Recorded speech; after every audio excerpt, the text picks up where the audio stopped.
Yo Freunde, Barbecue und damit willkommen zur Review zu Tower of God Kapitel 501. Ein absolut heftiges Aufbaukapitel. Sowohl das Rematch zwischen Yama und Yasracha, als auch das zwischen Bum und White werden in diesem Kapitel aufgebaut. Und vor allem wirkt es nach diesem Kapitel so, als hätte Yama tatsächlich eine realistische Chance darauf zu gewinnen, trotz all dem, was bislang im Cat Tower passiert ist. Und in diesem Sinne würde ich sagen, starten wir chronologisch in die Review. Das Kapitel beginnt damit, dass Khun eine Maus entdeckt. Das Ganze läuft dann so ab, dass er Hockney und den anderen seinen Plan schickt und er die Maus fangen geht. Hockney erzählt Elaine dann, dass sie nach Khuns Plan zusammenarbeiten sollen, woraufhin Elaine nicht ganz so begeistert ist, aber es passt dann doch. Die Krabbe ist schon fleißig dabei, die Fische zu töten, doch Khun, Rak und Hockney kommen ihr letztlich dann zuvor. Der Schlüssel dabei ist natürlich die Fähigkeit von Hockney.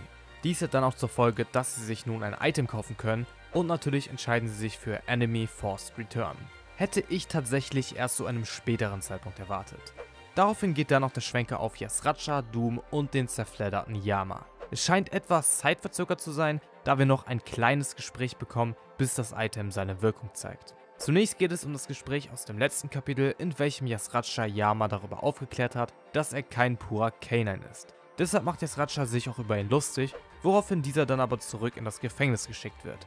Er sagt dann noch, dass die beiden da bleiben sollten und fühlen, wie schwach sie eigentlich sind. Also typisch Yasracha. Dooms Geschichte an Yama macht dann aber einen ganz anderen Eindruck. Doom bestätigt dann erstmal, dass Yasracha die Wahrheit gesagt hat, was Yama durchaus trifft. Er scheint tatsächlich kurz ins Straucheln zu geraten. Doom erzählt dann, dass Yama und Paul eine Kreuzung zwischen zwei Rassen sind. Die Wahrheit ist auch, dass Doom seine eigene Mutter überhaupt nicht kennt. Dafür aber kennt er Yamas Mutter und hat diese auch wie seine eigene betrachtet. Sie soll liebevoll und mutig gewesen sein. Und so wie Doom Yamas Mutter als seine eigene betrachtet, so betrachtet er auch Yama als seinen wahren Bruder. Obwohl Doom nicht ihr eigenes Kind war, hat sie nie einen Unterschied zwischen den Kindern gemacht. Und ihr Vater war genauso.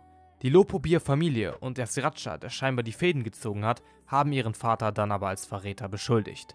Doch ihr Vater hat nie etwas dergleichen getan. Dann sehen wir kurz die Reaktion von Hockney und den anderen darauf, dass Yama von Yasracha befreit ist. Anschließend nehmen sie sich vor, nun dafür zu sorgen, dass Yama die Ziellinie erreichen kann. Daraufhin sehen wir dann die Silhouette von Yamas, Dooms und Pauls Vater. Er war ein Testsubjekt. Das Lopobir-Familienoberhaupt hielt ihn an seiner Seite, weil er eine besondere Kraft hatte. Diese Kraft wurde als Reichszahn des wilden Biest bezeichnet. Es war eine einzigartige Kraft. Es erlaubte dem Besitzer, eine eigenständige Armee zu erschaffen. Deshalb nutzte das Lopobir-Familienoberhaupt ihren Vater, um eine Division aus K9 People zu erschaffen. Ihn, Doom, hat er mit einer K9 erzeugt, doch der Anführer der Lopobir-Familie war mit Doom nicht zufrieden. Also hat er eine Frau für ihren Vater gesucht und letztlich eine gefunden. Sie war optimal, denn auch sie hatte eine besondere Fähigkeit. Lopobir wollte lediglich, dass sie ein Kind bekommen, doch das Schicksal wollte es anders. Die beiden haben sich ineinander verliebt, womit das Lopobir-Familienoberhaupt nicht glücklich war. Deshalb bezichtigte er ihren Vater dann auch als Verräter und wies seine Familie an, ihn zu exekutieren. Daraufhin hat Yasracha, derjenige, der den Reißzahn haben wollte, ihre Eltern aufgespürt und schließlich ermordet. Doch ehe es dazu kam, hat er Doom einen Reißzahn gegeben und ihn gebeten, sich um Yama und Paul zu kümmern. Yasracha nahm sich einen Reißzahn, spürte sie auf und nutzte den Reißzahn ihres Vaters, um Angst und Unterwürfigkeit in das Blut von ihnen zu mischen. Doom versicherte Yasracha, dass er sich verstecken würde, woraufhin Yasracha sie am Leben ließ, doch alle anderen K9 aufgrund von Verrat ermordete. Sie und ihr Vater wurden in der Geschichte als Verräter gebrandmarkt. Doch Doom weiß, dass ihr Vater niemals Verrat begangen hätte. Der Grund, warum es weit kam, war einzig und allein Yasracha. Doom macht deutlich, dass ihre Blutlinie keine Schande ist. Doom versicherte Yama, dass ihr Vater seine Mutter geliebt hat und dass Yama am meisten von ihrer Kraft geerbt hat. Da war er sich ab dem Zeitpunkt sicher, als Yama seine Full Body Transformation genutzt hatte. Er wurde mit demselben Recht wie sein Vater geboren. In Wahrheit hatte ihr Vater 3 Reißzähne. Einen hat er Doom gegeben, einen hat Yasracha gestohlen und den anderen hat Yama geerbt. Zumindest ist Doom sich sicher, dass Yama diese unbeugsame Kraft geerbt hat. Yama ist es, der das Recht hat, die Folge ihres Vaters anzutreten. Deshalb will Doom ihm den Reißzahn geben und dafür sorgen, dass Yama nun stärker als Yasracha wird. Die beiden bereden sich dann kurz und einigen sich darauf, dass Doom versucht, Yama den Reißzahn zu übergeben. Sie kennen die Geheimnisse hinter der Kraft des Mad Dogs und können eventuell mit dieser Yasrachas Kontrolle umgehen. Allerdings ist das Prozedere, um den Reißzahn zu übergeben, nicht ganz leicht und ungefährlich. Doom durchbohrt Yama und dieser scheint sein Bewusstsein zu verlieren. Er entschuldigt sich für die Last, die er Yama aufgebürdet hat und verdeutlicht noch einmal, dass Yama entweder stirbt oder der ultimative K9 wird. Dann geht es zu Bam und wir sehen, dass er das Gefängnis nicht öffnet. Er wartet einfach nur still auf White.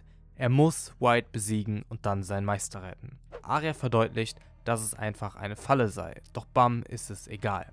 Seiner Meinung nach wäre es seinen toten Kameraden gegenüber respektlos, wenn er White nun in Ruhe ließe. Arya kann Bam nicht verstehen, aber sie scheint ihn zumindest den Rücken stärken zu wollen. Sie fragt dann auch, warum White so besessen von Bam ist, woraufhin er ihr sagt, dass White ihn wohl korrumpieren will und sie sagt einfach, dass White sich für einen legendären Slayer ziemlich nach einem unreifen Teenager anhört.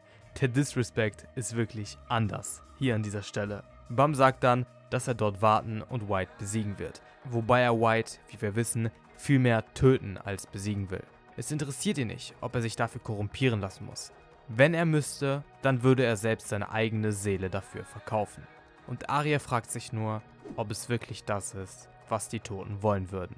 Kapitel Ende. Das Kapitel war wirklich richtig gut.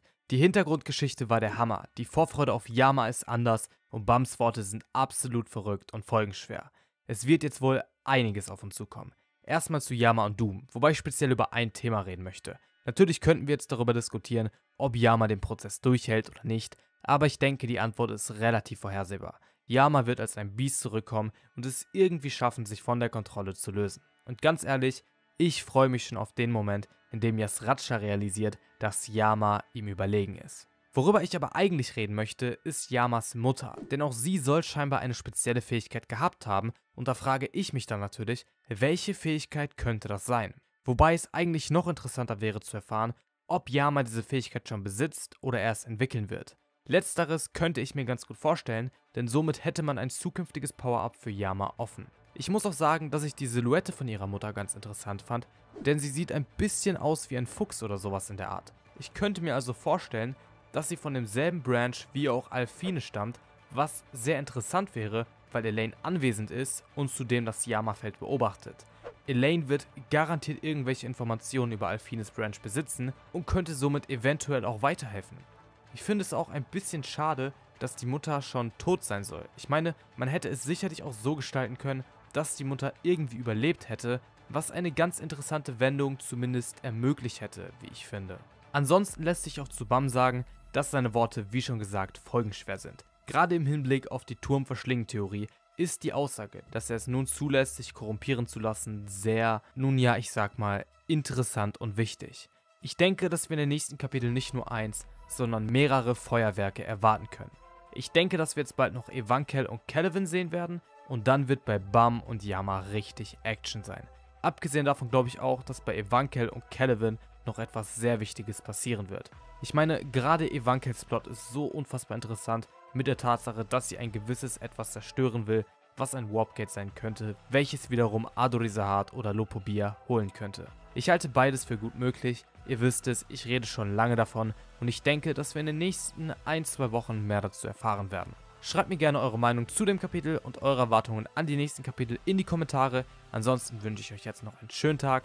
Ciao und bis zum nächsten Mal. Hier geht es noch zu weiteren Videos von mir.